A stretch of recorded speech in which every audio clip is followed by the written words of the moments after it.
మరి తను పెట్టచ్చుగా, అక్కడ ఏ కూటమి వాళ్ళు అడ్డు పెడతారు ఆయన చేస్తానంటే సంతకం? ఓ ఫార్మెట్ అనుకుని ఉంటారు కూటమి ప్రభుత్వాలు. ఇప్పుడు ఈవెన్ ఉపన్యాసం కూడా ఇవ్వలేదు కదా మోడీ, అభినందనలు చెప్పేసి వెళ్ళిపోయారు అంతే కదా. కానీ ఆంధ్రప్రదేశ్ విషయంలో కాస్తంత అంటిముట్టినట్టుగా మౌనంగా ఉంటుందా బీజేపీ మొదటి నుంచి కూడా?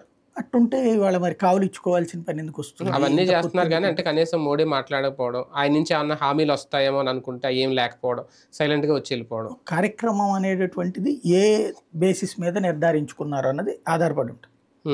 కార్యక్రమం అనేటటువంటిది ప్రమాణ స్వీకారానికి ఆయన పిలిచారు, ఒక చీఫ్ గెస్ట్గా వచ్చి వెళ్ళిపోయారు అంతే కదా.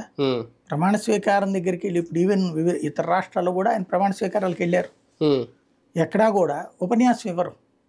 ఆయన అభినందించడానికి వస్తారు, ప్రమాణ స్వీకారం అయిపోయాక హగ్ చేసుకుని వెళ్ళిపోతారు. అక్కడ అనౌన్స్మెంట్లు ఏమి ఉండవు.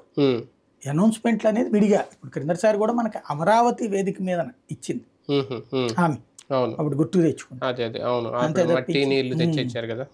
అది అట్లాంటి కార్యక్రమం అకేషన్ బేసిస్ అవుతుంది తప్పించి దాంట్లో అయితే ఉండకపోవచ్చు. ఇంకోటి భారతీయ జనతా పార్టీ ఈ నిర్ణయం ఏంటంటే రాష్ట్రానికి సంబంధించిన హామీలు రాష్ట్ర ప్రభుత్వానికి